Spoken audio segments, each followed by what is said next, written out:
인간은 모두 인류애라는 본질적인 감정을 가지고 있습니다. 물론 중국과 일본, 그리고 우리나라 모두가 각기 다른 민족성이 존재하듯 사람마다 정도의 차이는 분명 존재하지만 그래도 유일하게 공통되는 것이 바로 인류애입니다.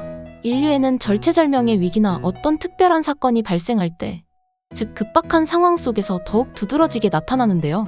그렇기 때문에 인간의 본능과도 같다고 볼 수 있죠. 그러나 인류애는 환경으로 인해 후천적으로도 바뀔 수 있습니다. 이는 가까운 일본을 보면 잘 알 수 있는데요. 일본 사람들은 겉으로는 친절한 척, 미소를 띠고 있지만 뒤돌아서면 태도가 싹 바뀌는 것으로 유명하죠. 이는 위기의 순간에도 마찬가지로 드러나는데요. 누군가 쓰러져 있거나 이상한 행동을 하더라도 별로 신경 쓰지 않는 일본인들의 행동은 후천적으로 학습된 결과라고 할 수 있죠. 일본인들은 자신들 내면에 깔려있는 어둠을 인식하고 있기 때문에 타인에게 지나친 간섭을 하면 오히려 더 큰 화를 불러일으킬 수 있다는 불안감을 지니고 있는 것입니다. 하지만 우리나라의 경우는 사소한 것들에 크게 신경 쓰지 않습니다. 위기의 상황이 닥친다면 무모할 정도로 물불 가리지 않고 뛰어드는 성격을 지니고 있죠. 예를 들어 바로 2달 전에 일어난 전북 군산의 한 고시원에서 발생한 화재 사건을 보면 이를 잘 알 수 있습니다. 고시원은 구조상 환기가 잘 되지 않았기 때문에 불이 나면 자칫 큰 인명피해로 이어질 수 있는 구조였는데요. 고시원사에서 5층을 운영하던 윤모 씨 부부는 본인들이 위험할 수도 있는 상황에서 화재가 났다는 것을 인지하고 즉시 주변을 살피기 시작했습니다. 아직 내부에서는 별다른 문제를 발견하지 못했지만 부부는 멈추지 않고 아래층까지 내려가 확인했는데요. 그리고 얼마 전부터 휴업 중이던 아래층에 위치한 PC방에서 연기가 새어나오는 것을 발견했습니다. 윤모 씨 부부는 서둘러 고시원 내 모든 방에 문을 두드리며 불이 났으니 빨리 대피해야 합니다라고 외치며 사람들을 깨웠습니다. 다행히도 평소라면 대부분의 사람들이 잠들어 있을 시간이었음에도 불구하고 당시 대학생들이 중간고사 기간이었던 덕택에 대다수의 학생들이 깨어 있었고 그 덕분에 고시원에 있던 34명 모두 무사히 대피할 수 있었습니다. 소방당국은 추후 고시원 건물들을 확인한 뒤 윤모 씨 부부의 빠른 대처가 없었다면 이 화재가 큰 참사로 이어질 수 있었다고 밝혔는데요. 이처럼 한국인들만의 자신을 희생하며 다른 사람을 구하는 인류애는 자국 내 안에서도 발휘되지만 때로는 국경을 초월해 발휘되기도 합니다. 2019년 9월 한국의 한 화물선이 미국 조지아주 브런즈윅 강 인근에서 좌초된 사건이 있었습니다. 주 미국 한국 대사관에 따르면 당시 대형 자동차 운반선이었던 골든 레이오는 총 24명의 선원이 타고 있었다고 밝혔는데요. 미국인 1명, 한국인 7명, 필리핀인 12명을 포함한 총 20명은 무사히 구조되었으나 나머지 한국인 4명이 여전히 선박 안에 갇혀있던 상태였죠. 이 소식을 들은 미국 해안경비대 측은 즉시 구조 작전에 돌입했습니다. 미 해안경비대가 도착하였을 때 골든 레이오는 이미 좌측으로 70도 가까이 기울어져 있었는데요. 더군다나 선내에는 유독가스가 퍼지기 시작해 진입조차 어려운 상황이었죠.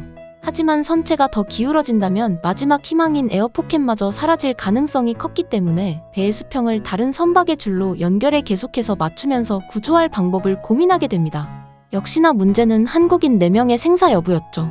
이미 사고 발생 24시간이 지났지만 아직 선체의 산소가 충분히 공급되고 있는지가 파악되지 않아 그들의 생사를 파악하는 것이 무엇보다 중요했습니다. 그런데 그 순간 선체를 조사하던 해안경비대 관계자가 문을 두드리는 소리를 들었다고 보고하면서 한국인들이 최소 1명 이상 생존해 있다는 것이 확인되었는데요. 그렇지만 유독가스를 먼저 해결해야 하는 상황이었기 때문에 해경과 총영사관 사고대책반은 이른 아침 화학감시팀이 유독가스가 남아있는지를 먼저 확인한 후 구조 작업을 다시 진행하겠다라는 계획을 발표했습니다. 그리고 오전 7시, 날이 밝자마자 사고 선박 내 유독물질 측정 작업이 진행되었는데요. 그렇게 2시간이 흐른 후 미 해안경비대 구조대원이 사고 선박에 올라타 조사를 벌이는 모습이 확인되면서 수색이 본격적으로 진행되기 시작했습니다. 그리고 마침내 사고 발생 약 35시간 만인 낮 12시쯤 미 해안경비대가 한국인 4명 모두가 현재 생존해 있다는 것을 알려왔습니다. 구조대는 생존자들이 있는 공간에 약 3인치 정도의 구멍을 드릴로 뚫고 그 안에 초소형 카메라를 삽입해 이들의 생사를 확실히 확인한 후 그 안으로 물과 음식을 먼저 제공했는데요. 이후 가로 40cm, 세로 70cm의 구멍을 뚫어 선내에 갇혀있던 한국인들이 빠져나올 수 있는 통로를 마련했습니다. 당시 미 해안경비대 구조팀의 존 리드 대령은 30시간에서 35시간 가까이를 선내에서 보냈다고 생각하면 이들의 상태는 상대적으로 양호했다 라고 말하며 구조된 한국인들이 모두 안도하고 행복해 보였다고 밝혔는데요. 자칫하면 큰 인명피해로 이어질 수 있었던 이번 사건 속에서도 위험에 빠진 사람들을 살리겠다는 이들의 의지가 빠른 대처로 이어져 무사히 모두를 구해내는 기적적인 상황을 연출할 수 있었던 것입니다. 이렇듯 인류애는 국적을 가리지 않고 위험한 순간 속에서 계속해서 발휘되고 있습니다. 최근 국내에서도 카자흐스탄 국적의 20대 노동자가 강원 양양군의 화재 현장에서 불길을 뚫고 들어가 한국인 10명의 목숨을 구한 일이 큰 화제가 되었는데요.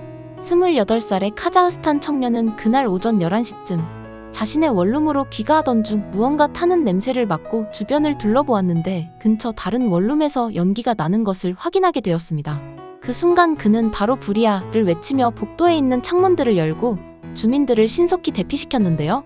이후 2층을 둘러보던 청년은 한 원룸에서 비명소리가 들리는 것을 확인하게 되었으나 문이 잠겨 있었기 때문에 안을 확인할 수 있는 방법이 없었습니다. 급기야 그는 외부 가스관을 타고 불길이 치솟는 방 안으로 뛰어들었는데요. 그렇게 방 안에서 신음하고 있던 50대 여성을 발견한 그는 그녀까지 안전하게 구해내며 모두를 대피시키는 큰 공을 세웠습니다. 그런데 이 가운데 놀라운 사실이 숨겨져 있었는데요. 사실 이 청년은 불법 체류자 신분이었습니다.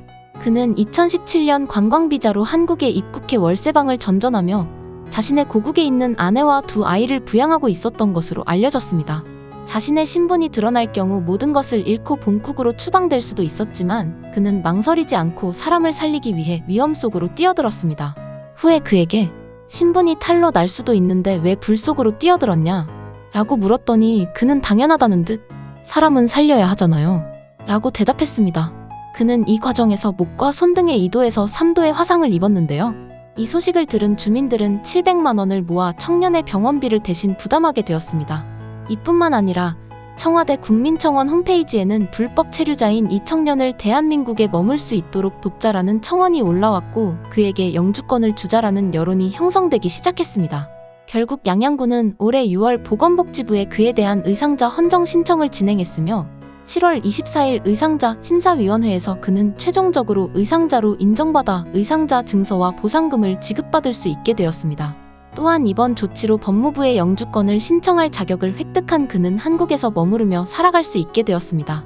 작게는 내 주변에서부터, 크게는 각 나라들 사이에서도 끊임없는 다툼과 욕심들로 인해 삶 자체가 점점 각박해지고 있는 요즘인데요. 그럼에도 불구하고 이 모든 것을 뛰어넘는 이러한 인류애의 현장들이 있기 때문에 세상은 아직 살아갈 만한 가치가 있는 곳 같습니다. 따뜻함을 전할 수 있는 말 한마디조차 건네기 어려운 세상이지만 그럼에도 불구하고 서로를 격려하는 눈빛과 응원의 말들을 통해 모두가 함께할 수 있는 그런 날들이 되었으면 좋겠다는 마음으로 오늘의 이야기를 마치겠습니다. 오늘 준비한 영상은 여기까지입니다. 항상 시청해주셔서 감사합니다. 구독과 좋아요 한 번씩만 눌러주신다면 감사히 받겠습니다.